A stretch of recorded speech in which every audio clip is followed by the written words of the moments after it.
The truth is the lie. Oh, wow. Katt Williams just stamped what everyone's been whispering about. 50 Cent allegedly had 7 huge names wiped from the Netflix Diddy documentary, and these were not nobodies at all. We're talking top-tier stars, heavy hitters in entertainment, the kind of names that move rooms. Katt called this months back, and now it's playing out exactly how he said it would. So let's break it down. This is why you click, because Katt Williams has officially stepped into the Netflix Diddy documentary chaos, and he's not sugarcoating anything. He's pointing straight at 50 Cent, accusing him of shielding certain people while the real power players got cut from the final version. Hey, come here, don't sit on the bed at night, no homo, no, just don't get close to the bed, don't get close, but it's just like, yo, we want to thank you for hosting the thing, man, it's been a pleasure. You didn't have to do it and you did it. No, I definitely didn't have to do it. I definitely didn't have to. First and foremost, I'm not getting in the bed. You know, shout out to him and what he did. I'm just gonna, if we can, just let's just put the camera a little this way, just so we're not, I don't want my shot to even, like, I don't want it to come close to the bed at all. I should look like he fresh off a goddamn plane. I should.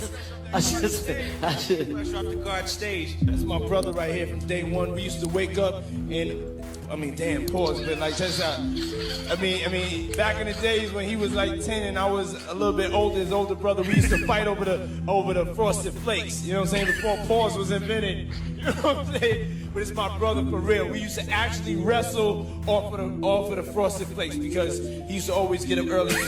Now he's one of the richest stars in the world. And yo, what the did Puff just say? Nobody's gonna acknowledge this but me. Puff just said we used to wrestle over the frosted flakes and we're streaming live. That was stupid. Listen, that was fucking stupid. Listen, we having a good time, yo. Your usher made it in the... Hey, yo.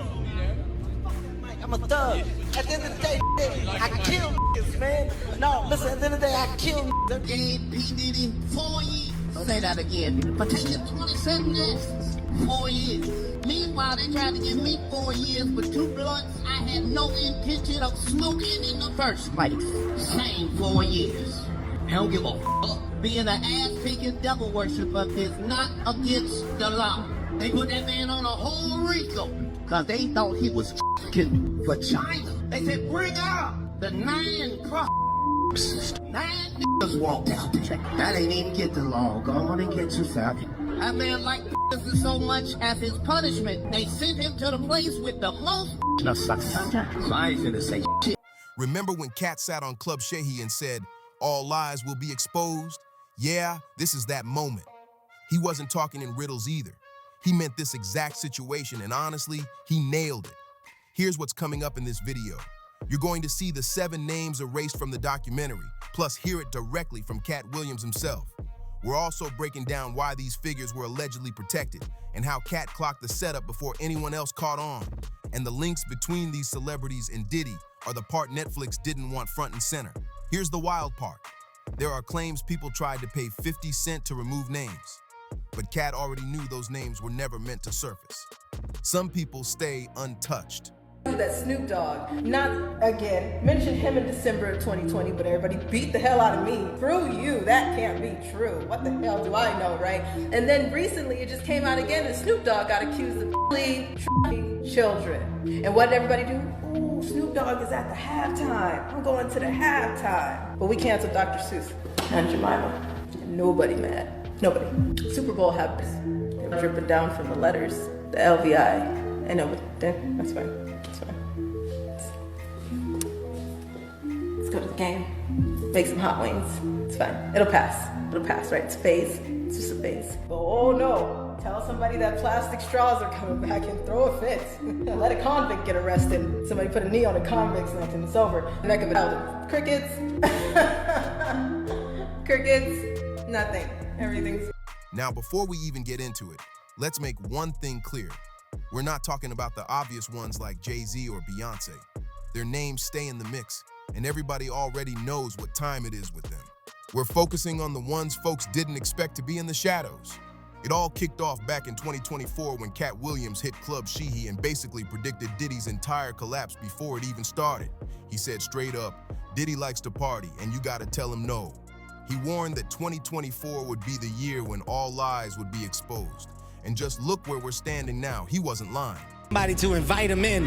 Hey, don't do it. Okay? We all saw the movie Sinners. Don't let his here. so he can bite somebody. So he can bite Playboy Cardi again, okay? Playboy Cardi definitely been bit. Something happened, Playboy Cardi. Playboy Cardi's been bit. I know he has. Nobody let Kanye in. No! Tonight, I will do my part. Everybody will get flowers. I'll do my part to make sure that I put us on a high pedestal, man. Also, I'm gonna do my part. I'm shutting down the idea of after parties. No after parties tonight, okay? None. Take your home after this. That's why I did it on a Monday. I did it on a Monday. People gotta go to work tomorrow. No after parties. That's where it's slippery at them after parties. Okay? We're learning a lot about people, ain't we? We're learning a lot. God is good all the time.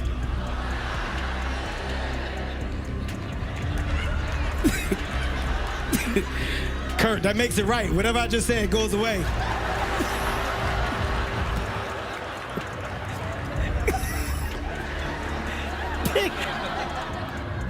Funny.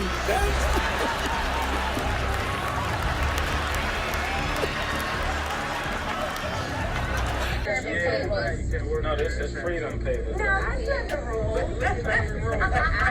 Hey, so lift up in the building. Murder Maze is in the building. Murder Maze.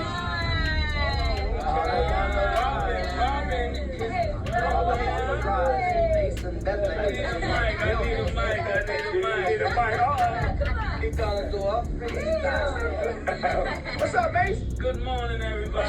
Good morning, Mace. Robin is back in the building. What up, Batman?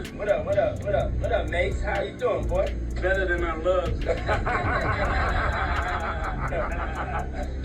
What's up, Mace? How you been, man? I'm chilling, man. All my cards still work. Just the puff doing good stuff, you know? Yeah, every once in a while you got to do something good. Katt didn't just throw out random names either. He called out TD Jakes, Diddy, and a list of other folks who allegedly got something to hide. He said the ones who get mad at the truth already know why it hits too close. That wasn't just a rant, it was a straight-up warning shot. Now fast forward, 50 Cent drops this documentary, Diddy, The Reckoning on Netflix. And it's packed with never-before-seen footage, like Diddy right before his arrest, meetings with his legal squad, and some serious heat. Diddy's team went off. They hit Netflix with cease and desist letters, claiming the footage was stolen and unauthorized. Called it a shameful hit piece, but Netflix didn't flinch. The doc still dropped. Took $50 million to unversion his whole. Can you explain a little bit? No, I just told you. Came out saying that he'll pay somebody $100 grand to investigate, that he has nothing to do with anything with Diddy. You can't take back what your butthole received. Why does this matter? Because Diddy just got hit with a 4-year prison sentence tied to prostitution charges after walking away from a much bigger RICO case. But don't get it twisted. This story is far from over. Diddy's reportedly staring down over 150 lawsuits, and some of them, they allegedly involve minors. Yeah, you heard that right. This just got way more serious. The feds already said the door's wide open for more charges. The investigation ain't wrapped up, not even close. And get this, prosecutors on Diddy's case are now working with the team that handled the Tupac case. That alone shows how deep this web goes. We're not talking small-time drama anymore. This is big league chaos with legal firepower to match. On top of that, people are out here claiming they've got Diddy tapes locked and loaded. Tapes that allegedly show other celebrities doing things they definitely don't want the world seeing. Real rap. You think that audio that they put out was real? Yeah, that was Nicki put that out there. That Nicki recorded that at the freak off in the Calabasas. She been waiting to drop that shit on Meek. She just wasn't gonna tell nobody it was Diddy. But now that Diddy out there, why not? Y'all, paparazzi spoke to Bieber, and all he had to say recently was that, don't ask me about that man ever. Some things I moved on from for my own peace. What's in that documentary? Let's just say people are finally waking up. He also goes on to say, I was a kid, I didn't know anything, I don't ever want to talk about that again. These aren't just blurry phone clips. These are said to be receipts that could take down careers.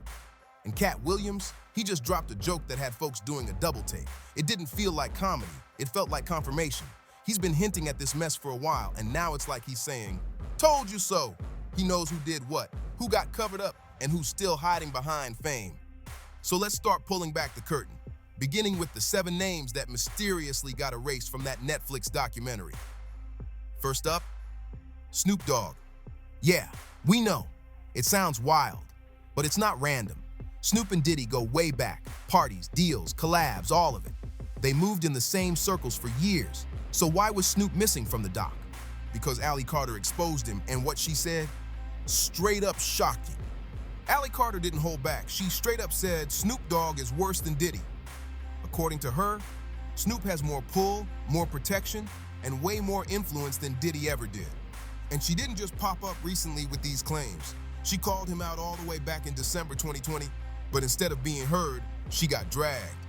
People shut her down, called her a liar, told her to stop talking, but she never backed off. Now here's where things get real wild. Snoop was accused of transporting minors for illegal purposes. Yeah, minors. That kind of accusation should have set off sirens across every news outlet, right? You'd expect protests, investigations, some kind of action, but nope. Nothing happened, not a thing. Instead, Snoop was out here performing at the Super Bowl halftime show, one of the biggest stages on the planet. Let that sink in. While folks were canceling cartoon characters and syrup logos, a man facing those kinds of accusations was center stage at America's most watched event. Ally even pointed out the symbolism, said the LVI letters at the halftime show looked like they were dripping in blood, but people were too busy frying wings and cheering to notice anything deeper. So why did 50 Cent cut Snoop from the Netflix doc? Simple. Snoop's too connected. He's insulated. If 50 tried to include him, the whole project might have gotten shut down. In hip-hop, there's a handful of folks that are untouchable, and Snoop is definitely one of them. Now let's get into Kevin Hart, and trust, his situation's a whole different type of tricky. He's been talking about the Diddy drama, but always walking that fine line. Real careful. Kevin Hart used to be deep in the mix, real close to Diddy's infamous Huffy flavor camps. And if you don't know what those were, just know they were wild behind closed doors. Kevin wasn't some guest on the outside. He was in the circle back then. There's even this viral Frosted Flakes clip floating around, and let's just say, it shows Kevin knew exactly what those parties were really about. But things took a turn recently when Kevin hosted the BET Awards, and that's where he got slick with it. He threw in some jokes about Diddy that seemed harmless at first, until you really listened. He said stuff like, "That's where things get slippery when talking about after parties." Then dropped, "We learning a lot about people, ain't we?" And followed it up with, "God is good all the time." Sounds like regular Kevin Hart jokes, right? But nah, those lines were coded. Kevin even said there'd be no after parties that night, and made sure the show was on a Monday, so everyone had work the next morning. That's not comedy, that's strategy. He didn't want anyone going out and getting caught up in the same mess. And here's where it gets crazier. Orlando Brown came out and said Kevin allegedly took $50 million to unvirgin his whole... Well, you know, here's what we do know. Kevin Hart knows too much. He's been inside the darkest corners of the industry. He saw it, he lived it, he was part of it, but now he's too big, too bankable to be caught up in this public mess. That's exactly why 50 Cent cut him from the documentary. Protecting Kevin wasn't just about him. It was about keeping the entire comedy world from catching heat. And 50 wasn't trying to open that door.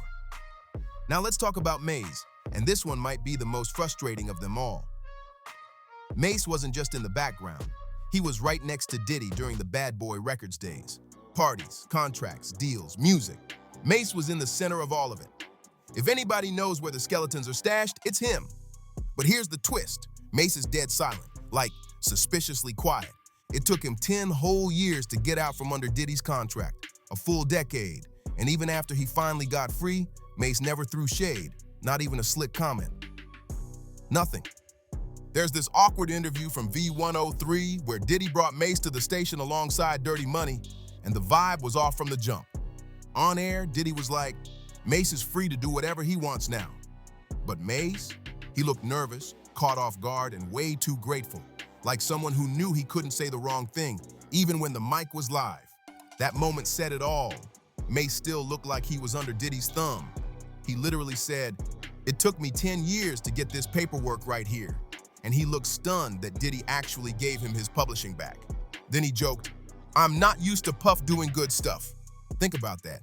A man who built hits, toured, and made millions with Diddy was shocked when Diddy finally did one decent thing for him. That says everything. So why did 50 leave Mase out of the documentary? Easy.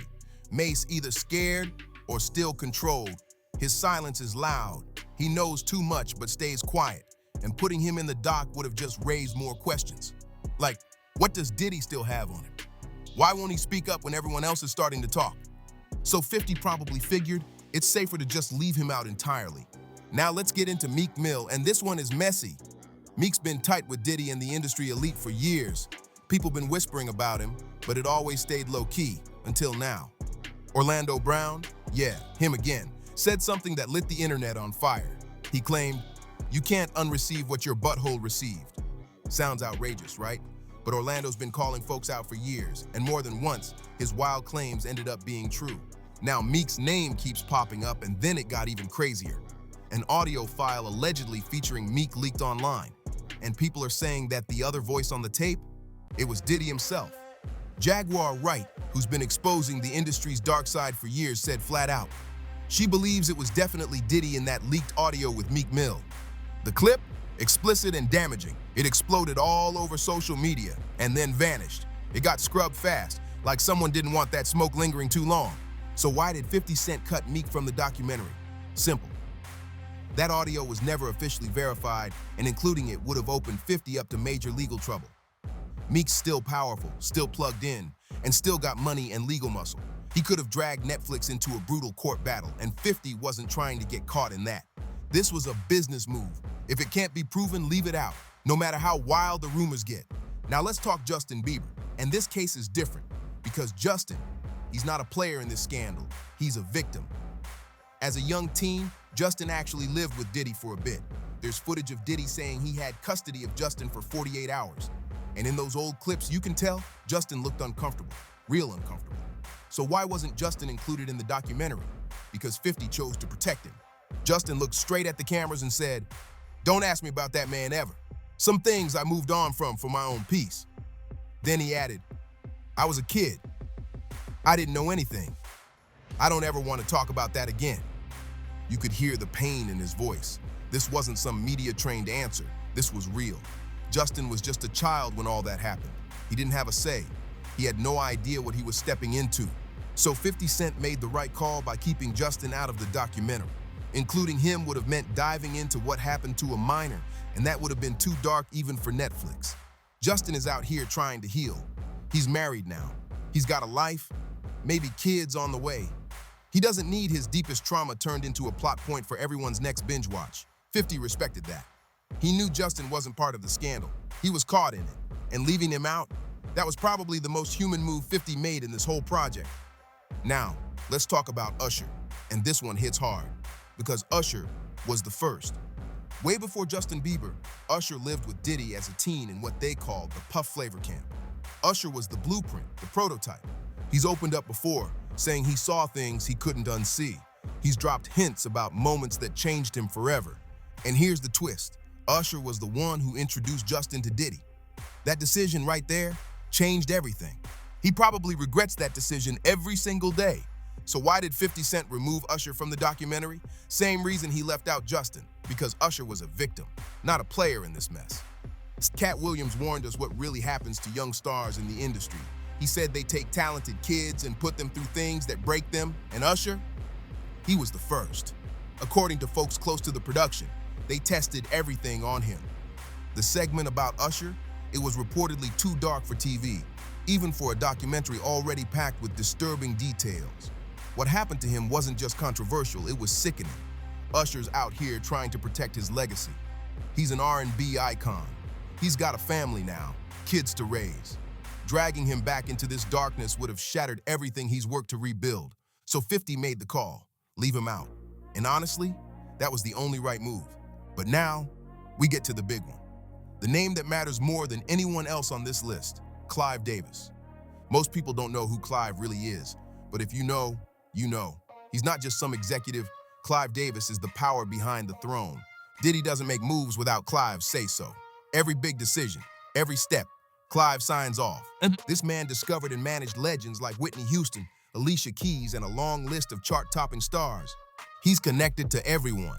So if Diddy's parties were wild, just imagine what Clive Davis's parties look like. Because let's be real, Diddy was just the worker. Clive was the boss. Even Katt Williams said it. Diddy was just a worker. Who's the boss? Clive Davis. So why did 50 Cent pull Clive from the documentary? One word: fear. Exposing Clive Davis would have shut the whole project down, period. Netflix wouldn't touch it. No streaming platform would have hosted it. Major networks would have blacklisted it instantly. Why? Because Clive runs it all. He's got deep ties to the record labels, the streaming services, the press, everything. Going after Clive wouldn't just be risky. It would have meant the documentary never even saw the light of day. 50 Cent had no choice. He had to pull Clive's name. If he didn't, you wouldn't be watching any of this right now. It would have been buried before the first trailer dropped. And that right there, that's the most important omission on the entire list. Everybody's pointing fingers at Diddy, but Clive created the machine. He built the system Diddy operated in. Everything Diddy knows, he learned from Clive. So taking down Diddy doesn't change much if Clive stays protected, and that's exactly what went down. So there you have it, the 7 names 50 Cent removed from the Netflix documentary. Katt Williams tried to warn us. All lies will be exposed in 2024, but he also knew the most powerful names would stay hidden. From Snoop Dogg to Clive Davis, these names show you just how far the protection goes. The system protects its own, always has and always will. This Netflix documentary is only the opening chapter.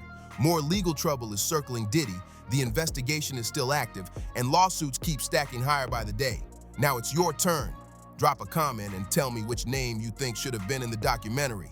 Did 50 Cent make the right move protecting people, or should everything have been exposed no matter the fallout? Smash like, subscribe, share thoughts, and I'll see you in the next one.